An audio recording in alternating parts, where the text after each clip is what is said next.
Let's start our new week with being a little bit pissed off because ESPN has SMU ranked where in the ACC going into the season?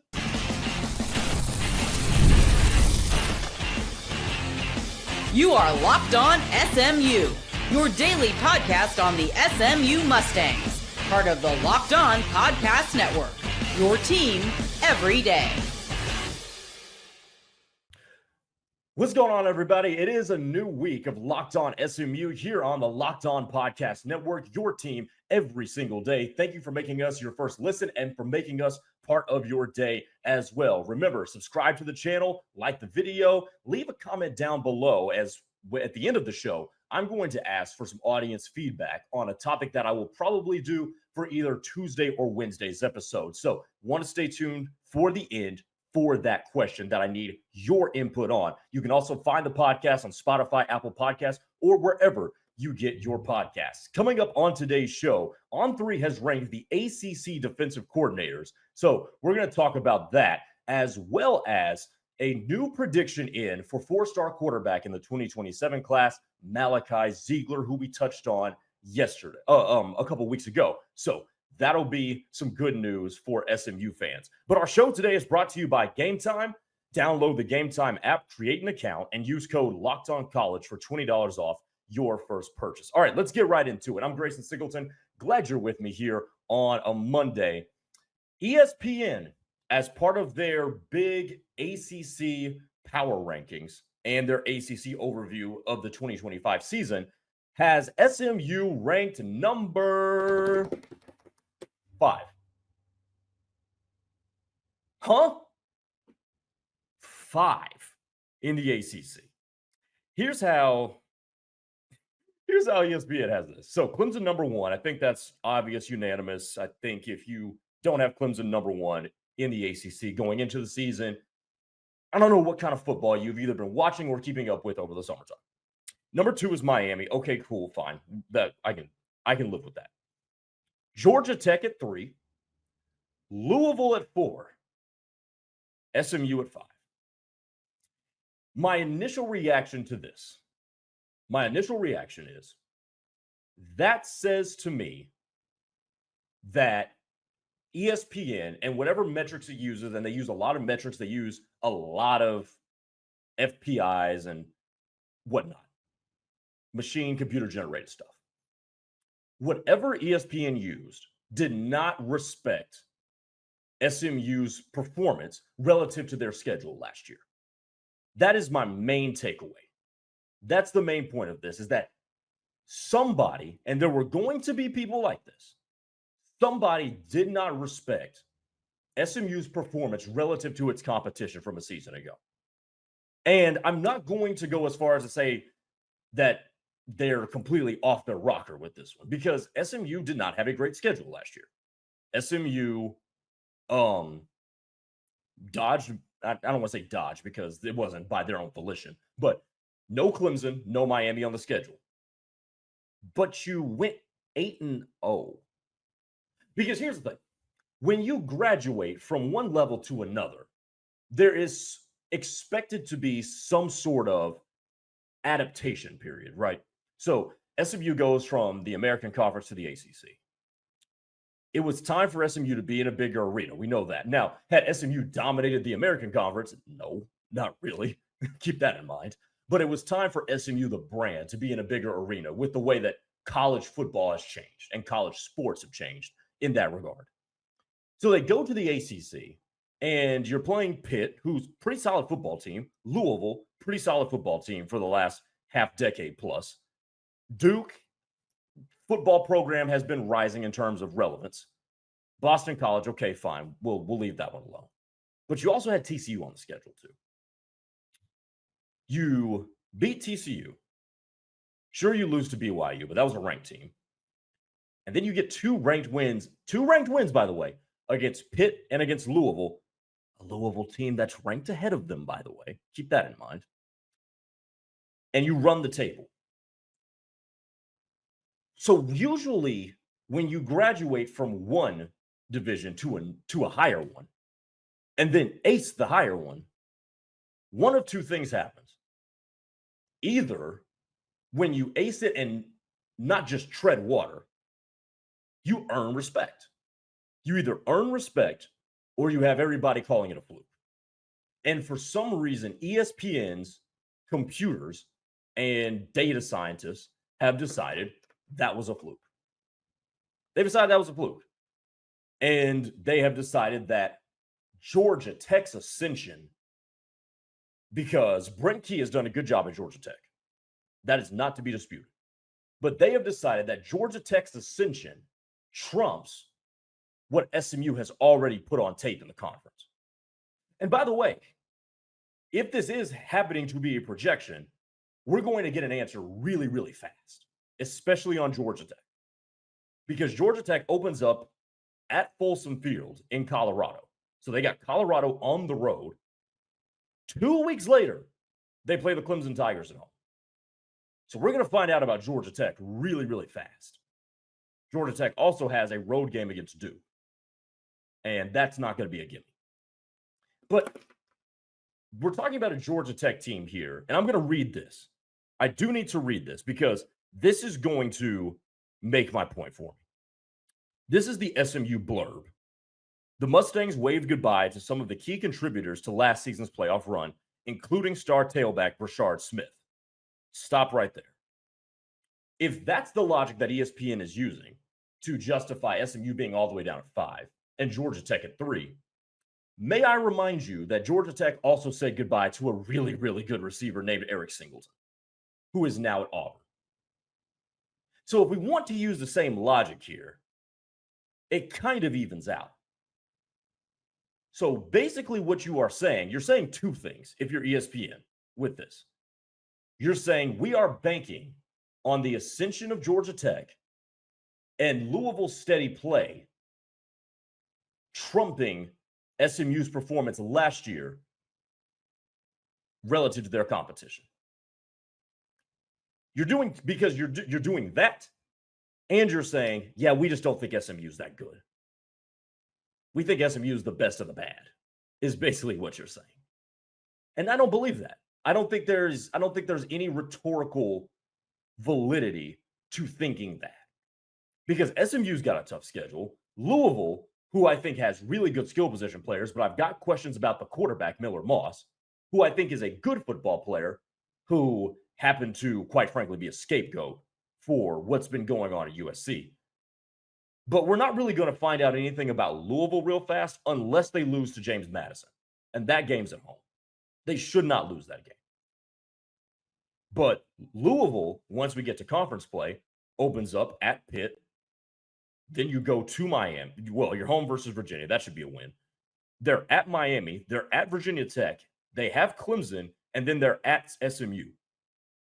So the three teams we're talking about here, Georgia Tech, Clemson, Louisville, all have tough schedules. And I am still going to bank that even without Brashard Smith, when you've got a quarterback coming back into the system, when you've got wide receivers who have been in the system who are now going to be elevated, when you've got an offensive line who has mostly been in the system and is now going to be elevated or getting better, Logan Parr, PJ Williams of the world, when I've got a top 15 defensive coordinator in the country that is now coming back with some really key leaders and another leader who has been in the system, I'm going to bank on the team that went 8-0 running the table in the conference than other teams that have question marks at a lot of places. Any kind of logic that you would use as a demerit for SMU, you could use to even out with some of these other guys. And I'm going to bank on the team that went 8-0 versus teams that were projecting ascension. If you want to have SMU behind Clemson and Miami, be my guest. I'm not going to protest that. But behind Georgia Tech, who I think could be a solid football team, and Louisville, who I think the same, could be a solid football team, I just don't see it. I don't see how you can do it right now. Could I be proven wrong come November? Sure. But right now, I don't see it. Okay, coming up, we are going to talk about On3's ranking of defensive coordinators. I know it says ACC defensive coordinators. This is just defensive coordinators across the country. On3 dropped their top 10 defensive coordinators in college football, and SMU makes an appearance on this list. We're going to talk about that next here on Locked On SMU. We've all been there, logging on early and waiting forever to get our concert tickets and waiting for them to go on sale, only to lose your spot for a show that you've been dying to see. Live music should be about making memories, not dealing with the stress of getting the tickets to get in the door. But that's where Gametime comes in. Gametime makes getting concert tickets faster and easier than ever. Prices actually drop as it gets closer and closer to showtime, and you can save up to 60% off with their killer last-minute deals. You ever wonder what your view will actually look like before you buy? Well, the app shows you a panoramic seat view, so there's no surprises. It's my favorite part of the app. Take the guesswork out of buying concert and show tickets with Gametime. Download the Gametime app, create an account, and use code LOCKEDONCollege for $20 off your first purchase. Terms apply. Again, create an account and use code LOCKEDONCollege for $20 off. Download the Gametime app today. Last-minute tickets, lowest price, and it's always guaranteed. Welcome back. Okay, since you made it this far, go ahead, hit that subscribe button as we get on and we get moving through the rest of the show. Go ahead and hit that subscribe button, click that notification bell as well, and also give me a follow on Twitter at Gray_Singleton2. It's right there at the bottom of your screen. So On3 released its top 10 defensive coordinators in college football. This was via On3's Andy Staples. Scott Symons comes in here at number 7, ahead of Ole Miss's Pete Golding, Tim Banks at Tennessee, and Kane Womack at Alabama. So here's the list in its entirety. Phil Parker from Iowa, no gripe there. Jim Knowles, former Ohio State, now at Penn State. Cool. Glenn Schumann at Georgia, no problem there. Tom Allen, who replaced Brent Venables as the DC at Clemson. Pete Kwiatkowski, who has been heading a very, very good Texas defense the last couple of years. Brian Haynes in Indiana, and then our own Scott Symons. Let's look at Scott Symons' resume, and then I'm going to tell you why this should give you confidence going into next season. So last year, SMU, in terms of total defense in the ACC, first in yards allowed, 326 yards per game. That'll play. They were good against the pass. They barely surrendered 100 rushing yards a game. In terms of scoring defense, SMU in the ACC, first in the ACC in total defense, first in the ACC in total defense. But here's the one thing, and I said this last week, but I will reiterate it. SMU has got to turn people over more. I think if you're going to duplicate your success from a season ago versus the uptick in competition of 2025, you have to turn people over more. Now, what does that have to do with Scott Symons? Scott Symons, I'm looking for one thing for him. I was thinking about this as I was driving back in from Kansas City yesterday. I want to see him scheme up confusion and scheme up chaos, because I think he's got the dudes to do it. I think that corner room is going to come together to where that'll be a help. But you've also got two safeties, Ahmad Moses and Isaiah Wacobia, who combined for 6 interceptions last year, who I think can be used in unpredictable ways. I think they can be chess pieces. I think Scott Symons and the defensive staff can get creative with the pass rush, with Isaiah Smith and Cam Robinson, some of the guys behind them that are generating excitement. I think you can get creative with that and try to scheme up different pressures that you did from a season ago, because they're going to need quarterback pressure production from new guys. But also that opens up the door for new ways to generate and scheme up pressure too. So I'm looking for Scott to really get deep into his bag. And I think that's what it's going to take this year. This year, I want to see if Scott can really make a name for himself, as he already has, but really make a signature name for himself because this defense was good last year, but they lost some dudes. So you have to retool as well. And it's interesting that we always talk about roster reconstruction because you have to do it a lot these days in college football, because whether it's graduation, like what SMU has seen, or transfer portal and reloading in the transfer portal, your rosters are going to look different. Your rosters and lineups usually don't carry over from one season to the other. But what we don't talk about enough, I think, and even though the coaches do it, us in the media, I think, do a poor job of talking about this, they've got to retool too. And they've got to bring something new. What's your new calling card going to be? What's your new toy going to be? And I think there's new guys that are going to be elevated into spots. There's going to be new ingredients, but can you find a new way to make a new dish with the same ingredients mostly? Like for those of you who cook, you cook the same thing. I eat mostly the same thing every day. The challenge is finding new ways to make the same thing, right? To get the same amount of nutrients that you need. And I think that's what's going to be needed to be happening here. Because SMU, again, aced the test the first year in the ACC, going up against ACC Power 4 competition week in and week out. They aced the test. They were first in total defense and first in scoring defense. But now you're going to take the next test, and the next test is going to be more difficult because you're going to face better quarterbacks. Like, look at SMU's schedule that they are going to face in 2025 as compared to what they face in 2024. So Sawyer Robertson is on the schedule. Josh Hoover is on the schedule. Cade Klubnik is on the schedule. Carson Beck is on the schedule. Miller Moss is on the schedule. That's 5 quarterbacks right there that you highlight. 5 out of the 12 games, which for life in the ACC, pretty good. I think that is a pretty good quarterback schedule. And you're facing the top 2 quarterbacks in the conference.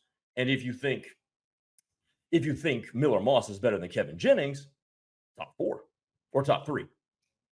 And then you've got 2 good non-con quarterbacks. So the quarterback schedule is going to be much of an upgrade over what it was in 2024, where you played whoever was starting for Nevada, Jay Retzlaff, good quarterback, interesting storyline over the last couple of months. Hoover was in there as well. You faced Tyler Shuck at Louisville, Malik Murphy, who at best is a good player at Duke. And then you got Cade Klubnik in the ACC championship game. There wasn't a whole lot to write home about on that schedule. But the new test is a little bit more difficult. And that's why you've got to have new ways to scheme up different stuff. Scott Symons put up an impressive performance as a DC last year. Can he back it up? Andy Staples, who knows his college football, says he is the 7th best defensive coordinator heading into 2025. Prove it. Prove that. Do it again against even better quarterback competition. And because you're going up against better quarterback competition, you have to be able to scheme up more confusion and more chaos to take the ball away from those dudes. Because Carson Beck can play, Cade Klubnik can play. So can Miller Moss. I think he can play. Robertson, Hoover, got to figure out a way to take the ball away more. That's the one thing, aside from cutting down the turnovers, that's the one thing I think SMU's got to do better at this year if they're going to get back to where they were and try to exceed it from 2024. All right, one more segment here to go on Locked On SMU. There is a prediction out for 2027 quarterback Malachi Ziegler from Benton, Louisiana. Is it the Mustangs? We'll talk about it next.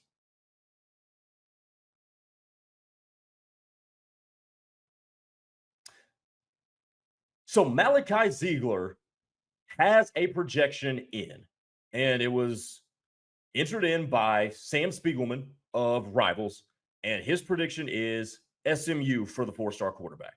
So if you missed our segment a couple of weeks ago where we first talked about Malachi Ziegler, he is a 6'3", 195-pound quarterback from Benton, Louisiana, who I think is a big arm dude who needs a little bit more refining as a passer, but he still can sling it. And he is incredibly imposing as a runner. Who does that remind you of? Now, to me, it reminded me of Florida Gators Anthony Richardson, a guy who has a huge arm, is also huge in and of his own right. Mechanics a little bit funky and hyper athletic and can run over you. Because 6'3", 195 may not sound like the biggest dude because you're projecting that to college. I would expect that by the time he takes the field in college, he'll be 225 minimum and probably 6'4" by that point in time. Because remember, this dude's entering his junior year of high school. But throws an accurate ball. He does throw an accurate ball despite the funky footwork and the kind of iffy mechanics. And he can throw it a long way, and he's got a very quick release, which I think makes him suitable for the power forward, is that his release is in a blink of an eye. Go watch his film. Go watch Malachi Ziegler's film. But now, let's talk about this for a second. Because since SMU signed four-star quarterback Preston Stone, you had a couple years in between, but they've kind of been on a decent roll with quarterbacks. 2025 cycle, four-star quarterback Ty Hawkins. 2026 cycle, you have a commitment from Cole Liner, three-star from the state of California. And 2027 cycle, if you're able to seal the deal and beat out Baylor and some others, you'll have four-star quarterback Malachi Ziegler, who I believe when it's all said and done will be a consensus four-star. He's right now got a rating of 90. Rhett Lashley, De'Aaron King, they're on a roll. And I think this De'Aaron King factor is starting to pay dividends because I think De'Aaron King, a dude who very recently played college football, is very familiar with modern offense, very familiar with the modern play of college football, and also is young enough to be an exceptional recruiter. Because here's the thing about being a recruiter.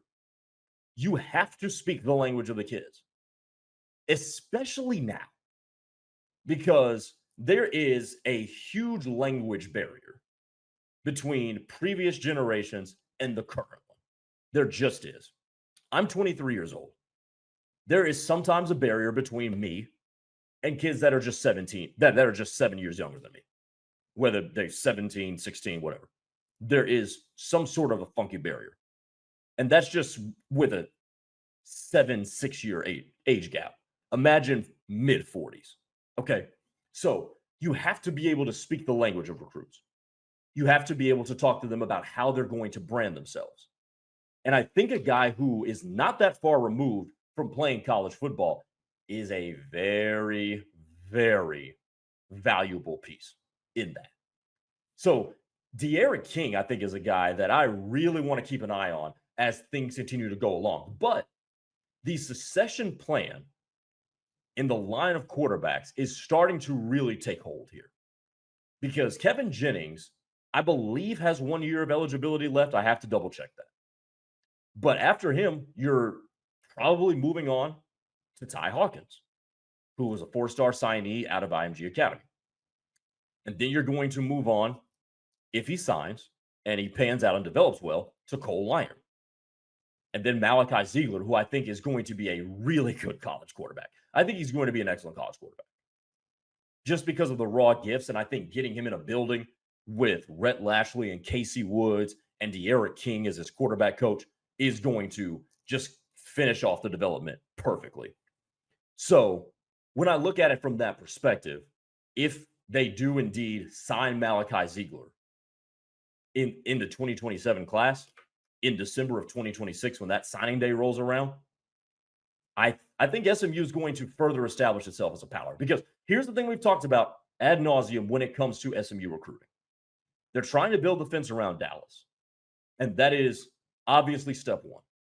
But the best programs can pick off and reel in the people that they identify and want from all corners of the United States. Every program does that because no program these days builds a national championship contender just from within state lines. It just doesn't happen. Can you get the guys from within state lines that you want, but can you pick and choose other guys to supplement that can also be stars. And if SMU can close the deal on Malachi Ziegler, who is moving toward a commitment, by the way, that goes a really long way. And you continue that QB line that has been started that actually looks pretty talented and pretty good. They've got a lot of potential. All right, that'll do it for today's edition of Locked On SMU. Thank you for making us your first listen of the day. For your second listen of the day, how about you go out and check out Locked On's The Portal with our man Brian Smith. He's got the latest rumors, portal entries, and signings. So be the most informed fan on the rapid changes to the college football landscape. Find The Portal on YouTube or wherever you listen to podcasts. We will talk to you tomorrow. By the way, before we go, I just remembered this. I want your input in the comments down below, or hit me up on Twitter, Gray_Singleton2. SMU basketball recruiting has been going bananas right now. So I want to know, put in the comments, we talk football, it's football season a lot. Should I do a segment either Tuesday or Wednesday on basketball recruiting? Yay or nay? Let me know. Let me know in the comments down below. I'll read them. And if you want it, I will update and give my thoughts on SMU basketball recruiting. We'll talk to you tomorrow. Take it easy, everybody.